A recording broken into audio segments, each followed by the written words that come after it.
happening and the way the word got out. He traveled across state lines. He was here. He brought his AR with him. The AR was here. He was a white supremacist looking for trouble. Nothing. That's why, ladies and gentlemen, when we picked you guys as jurors, we asked you if you could decide based upon the evidence that happens in the courtroom. Not what you'd heard before, not all of the lies and untruths that have been put out in the media. I heard one guy say, my client discharged the gun 60 times. Ladies and gentlemen, what's happening in court is what you decide the truth on. He was charged on the 27th. Still, they didn't have the information, the autopsy's final, anything like that. Ladies and gentlemen, this has been a rush to judgment. Richie McGinnis, I talked about earlier, citizen journalists. Mr. Binger talked about him seeing guns. But remember the cross of Mr. McGinnis. Guns are not legal in Portland, Washington, or D.C. or New York. They're not allowed on the streets. You can be arrested. There are state laws. And ladies and gentlemen, the gun in this case is no longer an issue. Whether or not it was a dangerous weapon, as it applies to the charges, is. But my client is no longer charged with minor in possession of a firearm. But he needs his AR-15 and the assault weapon and the fear that goes with that to try and bring home an unjust, guilty verdict. Ryan Balch had never met Kyle Rittenhouse before the evening hours of the 25th, has never spoken to him or known him after. And yet the state wants you to believe he made up something about a threat to kill. Why? What's in it for him?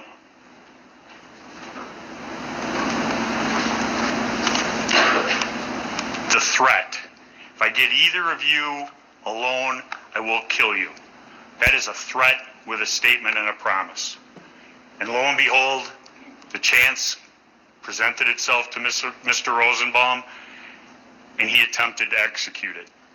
And I don't for a minute believe that he would have done it if it was Mr. Balch, who's much bigger than my client, muscular, well-built, and much more assertive and forceful.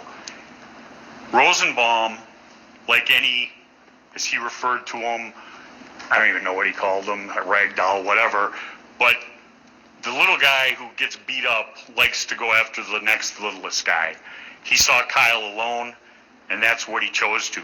Or he could have been mistaken and thinking it was the other person at the ultimate that he went after and had to be held back. They were dressed very similarly, baseball caps, mask, and the only difference was the difference between shorts and a long pants. I can't answer that. Mr. Rosenbaum at this point, I guess, can't either. But you see Mr. Rosenbaum right around the time in question at that location, menacing with his chain. I finally get this right. I skipped. That's Mr. Balch. I talked about him going on. Ms. Amber Rasmussen, she was the DNA expert. What I say to you is DNA is an incredibly useful tool, but DNA is only as useful as what you put into it.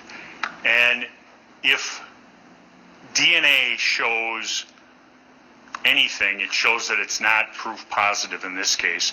We know in hearing from Dr. Kelly that he most probably touched the gun. It was a contact wound is the way he described it. And we know through the videos, Huber touched the gun with his bare hand, and yet no DNA was found on that gun. So don't let your eyes deceive you. Don't let the physical evidence be discounted because of what she said. The end of that barrel was not swabbed. And we know he had to be at the end of the barrel, or it would have had the soot on all of the fingers. Jason Lukowski, thought was an interesting witness. He was the Marine who put the phrase, shout, shove, show, shoot. And I asked him about that, and I don't for a minute disbelieve that that's the Marines' rule. Is there any retreat in there? He said no. He looked at me like I was stupid. The reason he looked like that was because they don't retreat. Yet Kyle Rittenhouse did retreat. He tried getting away from Mr. Rosenbaum. He described Joseph Rosenbaum as belligerent, with malintent, used the N-word, did the false step thing, did not see Kyle as aggressive. He was there for a shorter period of time than anyone else at CarSource. He also cleared Gage Grosquist's gun after the shooting and made it safe, took the shell out of it. And I ask you to think back to the direct examination of Mr. Lukowski by the state. When they asked him, what did Kyle say to you? His first statement was, I just shot somebody, I need help. That's what he testified to. And then Mr. Binger shows him the statement and gets him to say, well, I told the FBI that. Ladies and gentlemen, I don't know what he told the FBI. The FBI doesn't let him see that statement, doesn't let him read the statement and say, you've read this to me, it's true in a correct copy. They write down what they think they heard. I ask you to think about what he said. If he didn't shoot somebody, why does he need help? That makes no sense. He said it, he testified to it. That's what happened. The state confronted him and pushes him back to his original statement so he doesn't get in trouble. He put the tourniquet on Gage Grosquist. He testified that he had his AR-15 with him, providing medical services, first aid, just like Kyle Rittenhouse. And I find it so ironic that he was there. Gage Grosquist had said to them, go home, we have our own medics, you stooges. And who ultimately helps him with his tourniquet? Sarah Hughes, her testimony, she reminded Mr. Huber and his girlfriend they needed to be home by curfew. Obviously, not advice that was followed. Wish it had been. Carrie Ann Swart, I talked about. She talked about Joseph Rosenbaum being bipolar, being prescribed gabapentin. He had to leave her house that night after walking 4 miles, taking about an hour, and then walking another 4 miles back to downtown where the riots were going on, where he could involve himself fully. Her story contradicts Nathan DeBrune. I just got out when he said, I just got out of jail and I'm not afraid to go back. He'd been off his meds for the week prior. The videos of Joseph Rosenbaum show the state that he was in. No proof that he ever took his meds.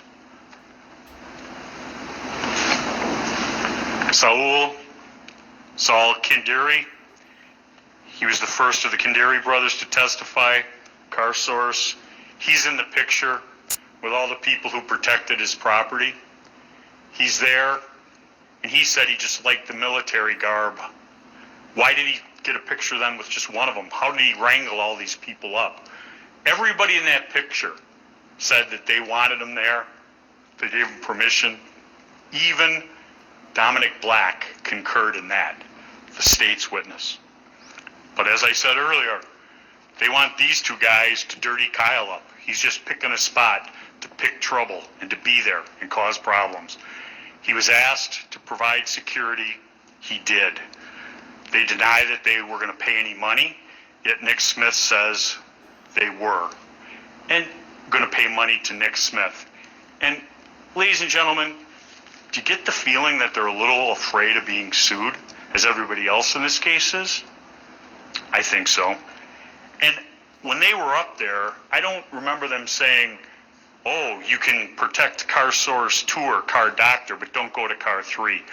They had somebody arranged to protect car 3, car source 3, and the word came in that they had left. Dominic, Balch, Joanne Fielder, all of them say they had permission. Why would they lie about that? How does that protect them? They're not charged with anything. Who's the people who are lying here? Sal and Sam. Next, Police Officer Widener. He was the ET. He went and recovered some of the 2-3 rounds from car source. I believe he found 3 of them. The other 2 were found 3 days later. He photographed a mask. He didn't find the bag, and we do not concede that there was nothing in that bag. Not for a minute. They have the burden of proof. They have the burden to preserve a crime scene appropriately, get the evidence, and show it to you. Ryan Balch said he smelled ammonia and bleach. They didn't find the fire extinguisher. We know that the fire extinguisher was there. It's in the videos. But that doesn't fit in the state's narrative of Kyle actually going there to put out a fire, which had been started earlier in the Duramax. Officer Van Wee recovered the last 2 shell casings. Strike that.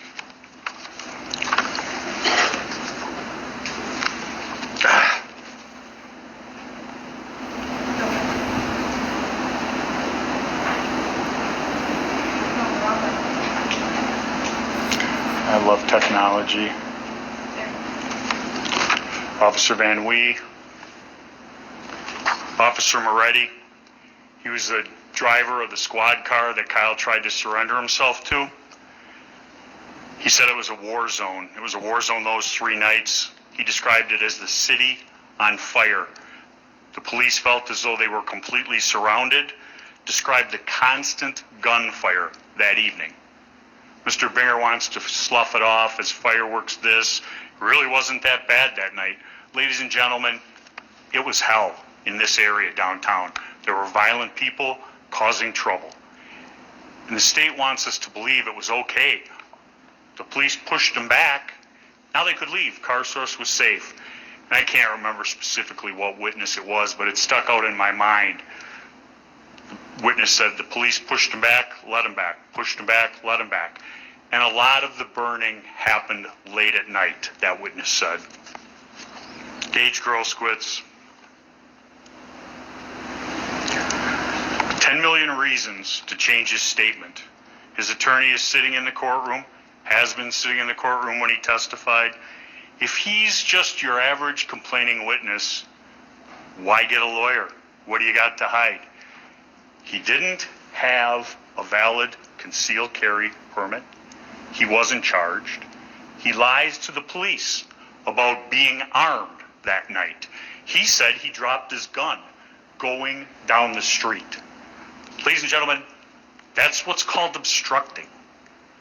Most people, when you lie to the cops, especially in a murder investigation, you get in a little bit of trouble. I've represented some of those people.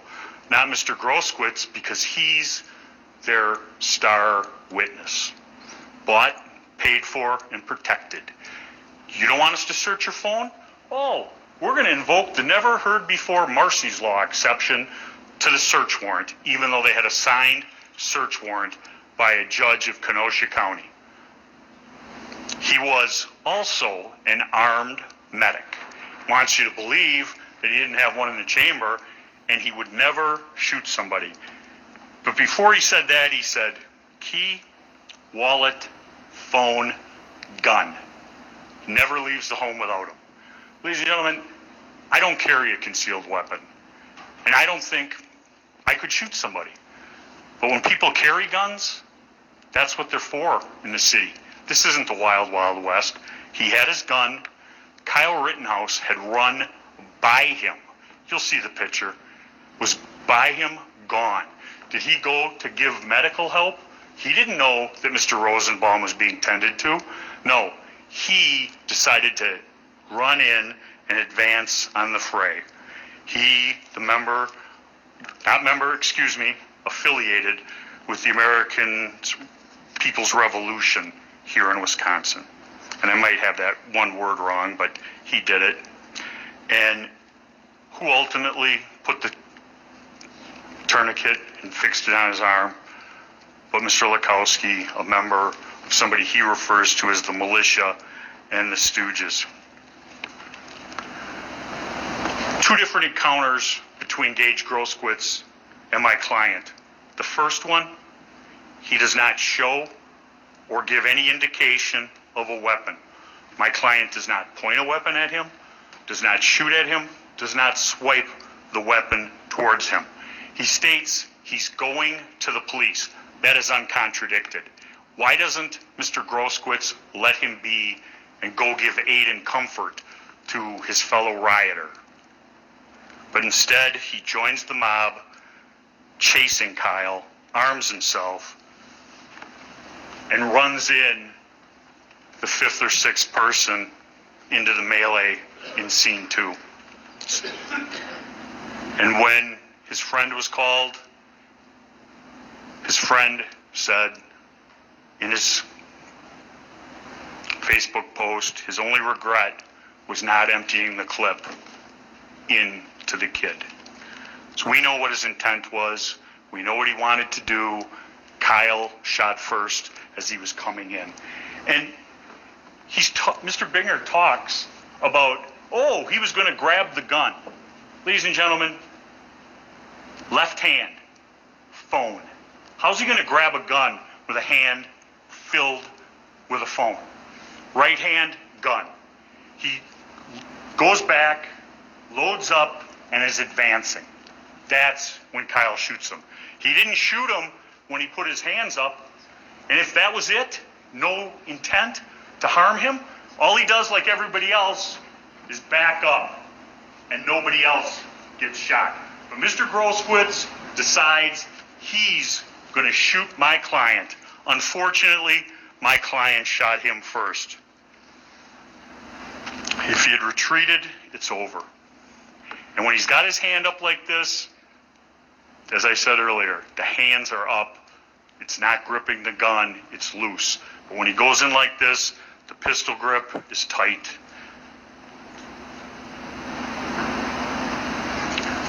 Heather Williams, Crime Lab, she testified that the gun works. I have no dispute regarding that. Detective Krieger, he was in the passenger seat of Moretti's car, pepper sprayed, did not get his ID, didn't ask him about the gun, just told him to go home. Kristen Harris, Rundown Live, stated the video, we showed the video to start this, clearly depicting Mr. Rosenbaum standing there at Car Source 2 shortly after the dumpster, standing there with his chain, the shirt tied up over his head. But Mr. Binger says it's impossible for him to have threatened my client. That's garbage, just like his case. And Mr. Binger makes so much out of him one time saying, stay on your property. My client has as much right to go anywhere in downtown Kenosha as anyone else. Just as the rioters did, and as he walks out to see if anybody wants medical help, he's not doing anything wrong. He's not doing anything to provoke anybody.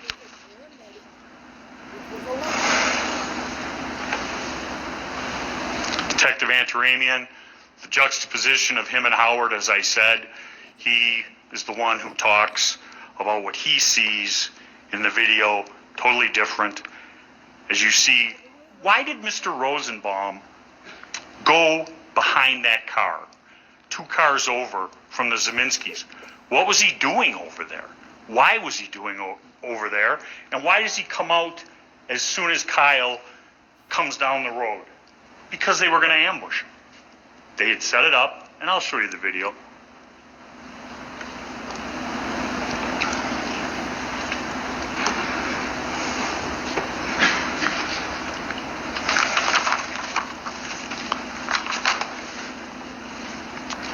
James Armstrong. The only thing I can say about James Armstrong is, okay, that's interesting.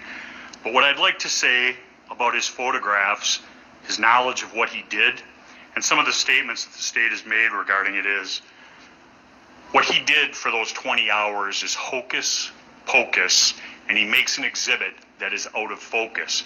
And that's what the state is relying.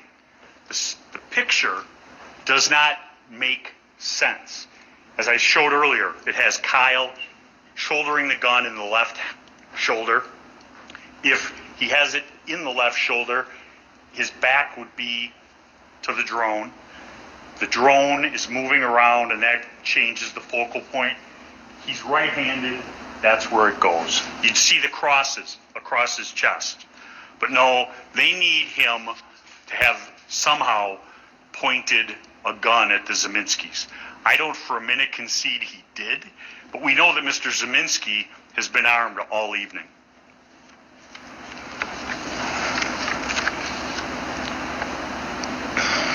How would pointing a gun at Mr. Zeminski provoke Joseph Rosenbaum, who, according to the state, earlier in the case, they didn't even know each other?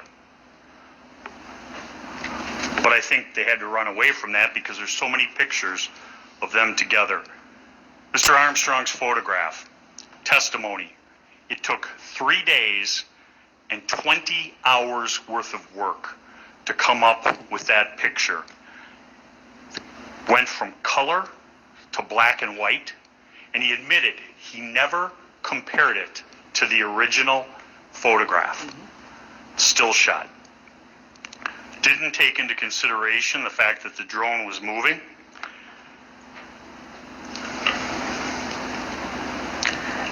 The word peer-reviewed, state has said. Peer-reviewed is an independent verification of the events, the exhibit. So there was no testimony to this because it didn't happen, that Mr. Armstrong's coworker did 20 hours on the same photograph and came up with the same result. It didn't happen. When you see, and I'll show it to you later, when you see in the video the mirror and the shininess of the mirror, that's what that is.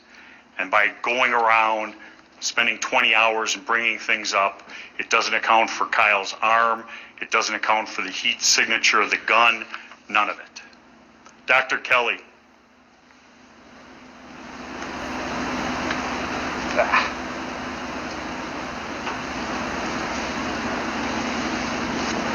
Personally, my favorite witness, because physical evidence doesn't lie. The soot, extremely close, if not touching. The location of the soot, I had him circle it on the exhibit.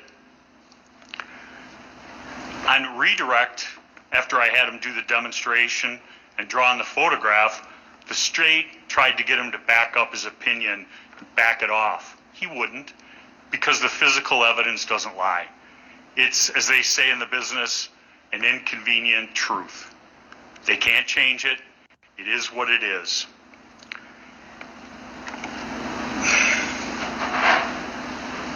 That's the demonstration that happened in front of you, the gun and the hand.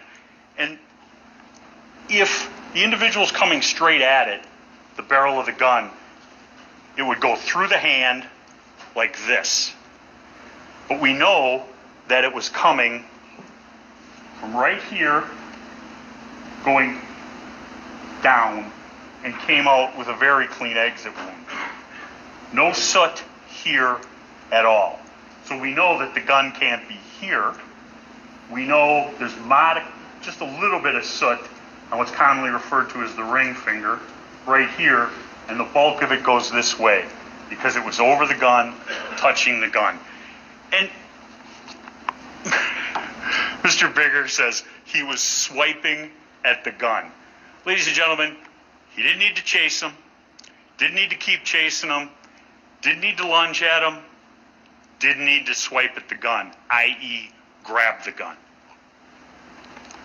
And the shot to the back, as I said, 4 shots in 3/4 of a second. He's backing up, trying to stay away from him, shooting, and shoots until the threat is immobilized. Ladies and gentlemen, other people in this community have shot somebody 7 times, and it's been found to be okay. And my client did it 4 times in 3/4 of a second to protect his life from Mr. Rosenbaum. I'm sorry, but that's what happened.